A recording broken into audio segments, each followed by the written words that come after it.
الرحیم۔ میرے بھائی، میرے دوستوں، جنگ ستمبر 1965 کے شہداء کو خراج عقیدت پیش کرنے کا دن 6 ستمبر یوم دفاع کا دن ہے۔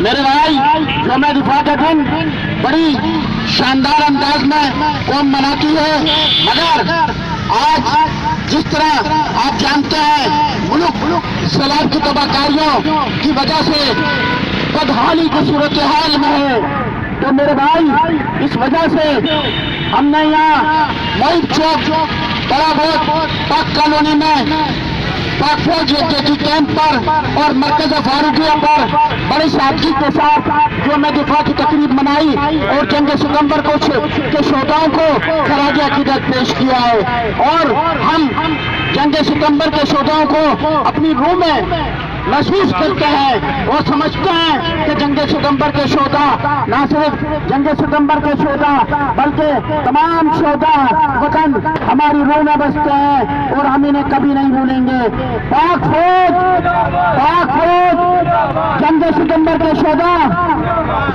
پاک فوج۔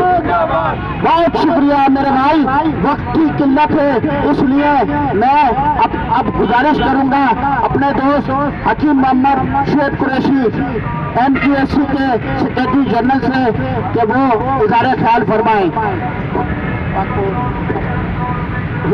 السلام علیکم۔ 6 ستمبر 1965 وہ عظیم تاریخ ہے جس دن پاکستان کی عوام اور پاکستان نے یکجہتی کا مظاہرہ کر اپنے ملک کی حفاظت کے لیے اپنی جانیں قربان کی ہیں۔ آج جو سیلاب آیا ہے اسی جنگ ستمبر کے جذبے کے ساتھ تمام عوام افواج پاکستان کے ساتھ ہے اور سیلاب ریلیف کے اندر کام کرنا چاہتی ہے۔ پاک فوج، پاک فوج، افواج پاکستان۔ بہت شکریہ۔